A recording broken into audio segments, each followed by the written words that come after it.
প্রখ্যাত সাহিত্যিক বিভূতিভূষণ বন্দ্যোপাধ্যায়ের লেখায় ফুটে ওঠে গ্রাম্য প্রকৃতির শান্ত স্নিগ্ধ সবুজতা। গ্রাম্য মেঠো পথের সঙ্গে জড়িয়ে থাকা মানুষগুলির জীবনের সঙ্গে তিনি যেন নিজেকে নদীর স্রোতধারার ন্যায় বইয়ে নিয়ে গিয়েছিলেন। থিঙ্কিং অফ নলেজের আজকের উপস্থাপনায় সেই প্রখ্যাত সাহিত্যিক বিভূতিভূষণ বন্দ্যোপাধ্যায়ের লেখা গল্প ভুবন বষ্টুমী, ছেলেবেলাকার স্মৃতি বিজড়িত এক বষ্টুমীর গল্প। চলুন শুনে নিই আজকের গল্প ভুবন বষ্টুমী। ওই পথে ভুবন বষ্টুমী যেত। অনেক দিন গ্রামের এ পথে হাঁটিনি। এই ঝোপে ঝোপে ঘেটু ফুলে ভর্তি ফাল্গুন অপরাহ্নে গ্রামের পিছনকার মাঠ ও বনের মধ্যেকার সুরিপথের ধারে দাঁড়িয়েছি এসে হঠাৎ আজ বেড়াতে বেড়াতে। 25 বছর এ পথে পা দিইনি। সেই বাল্যকালে আসতাম খেলাধুলো করতে আপন মনে বনের ধারে। ওই পথটা নদীর ঘাটে যাবার। আমার ছেলেবেলায় বষ্টম পাড়া ও জেলে পাড়ার লোক ওই পথ ধরে নদীর ঘাটে যেত, এখনও বোধহয় যায়। আমি গ্রামে বহুকাল পরে ফিরেছি এবছর ফাল্গুন মাসে। মাঠের মধ্যে বেড়াতে বেড়াতে এই অপরাহ্নে এসে পড়েছি এই জায়গাটাতে। প্রথমটাতে চিনতে পারিনি, তারপরেই মনে হলো ও ওই সেই ছিঁড়ে পুকুরের ধারের পথ।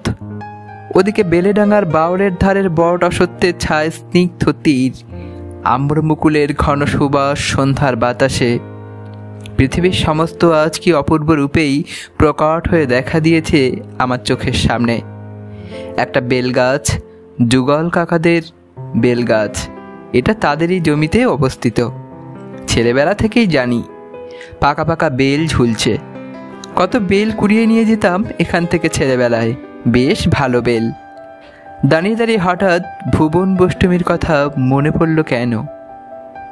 সে এ পথে যেত এই বিকেলবেলা ওই বনঝোপ ঘেরা সরু ছায় স্নিগ্ধ পথটি বেয়ে রাংচিতে বন ও গাব ফেরেন্ডা গাছের পাশ কাটিয়ে, ঝরা শুকনো বাঁশপাতার রাস পা দিয়ে মচমচ করে মারাতে মারাতে, ওই মাদার গাছের তলায় পড়া হলদে হলদে মাদার ফুলের কুড়ির সুবাস আঘ্রাণ করতে করতে এ পথ দিয়ে নদীর ঘাটে গা ধুতে যেত 30-32 বছর আগে।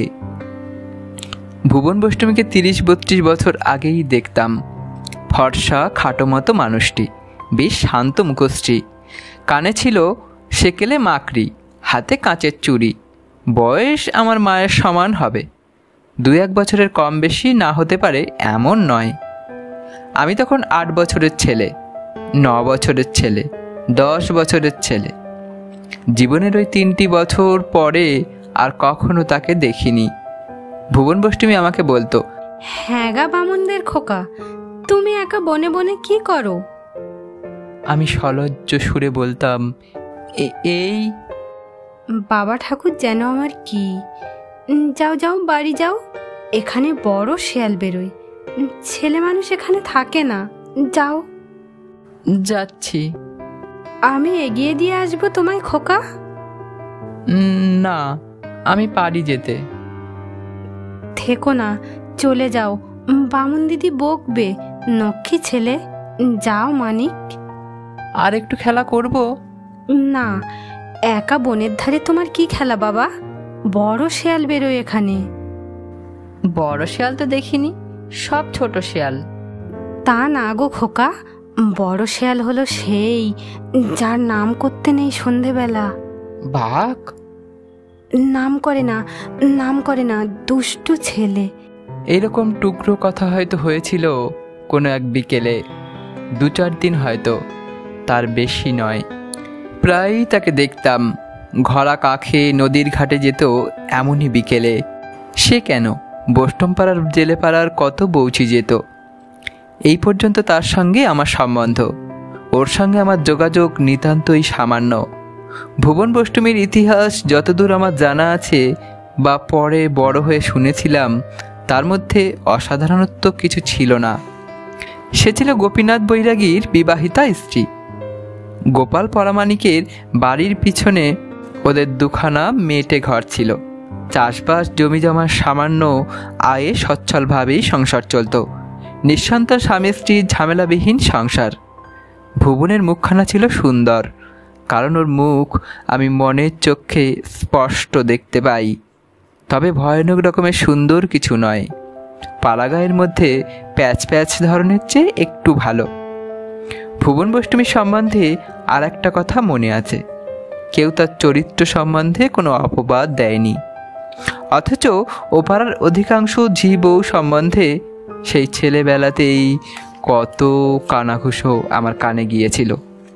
পাড়াগা জায়গা, পরের এতটুকু ছিদ্রও চোখে এড়ায় না সেখানে। এর কারণ অবশ্যই এ নয় যে পাড়াগাঁয়ের সব লোকই হিংসুক বা নিন্দুক। এর বড় কারণ এই যে এইসব পল্লী গ্রামে লোকের আমোদ কৌতুকের কোনো বড় পথ নেই। যেমন আছে শহরে ফুটবল খেলা বা সিনেমা বা রাজনীতি আলোচনার মধ্যে, কী নিয়ে এরা সময় কাটায়। এর ওর ঘরের মুখরোচক কুৎসা নিন্দা না নিয়ে থাকলে অবসর বিনোদনের অন্য পন্থা কই। সুতরাং দোষ এদের দেওয়া যায় না সেজন্যে। এহেন গ্রাম্য আলোচনার মজলিসেও ভুবন বষ্টমীর নামে কোনো অপবাদ শুনিনি, বরং সকলে বলতো ভুবন খুব ভালো মেয়ে, শান্ত, সুশ্রী, স্নেহময়ী। এ পর্যন্ত। এর বেশি আর কিছু ওর সম্বন্ধে বলবার আছে বলে আমার মনে হয় না। অতি সাধারণ গ্রাম্য বধূদের একজন। ভুবন বষ্টমী সম্বন্ধে আর কিছু বলবার নেই আমার, অথচ কেন এতকাল পরে এখানে দাঁড়িয়ে তাকেই আমার প্রথম মনে হলো।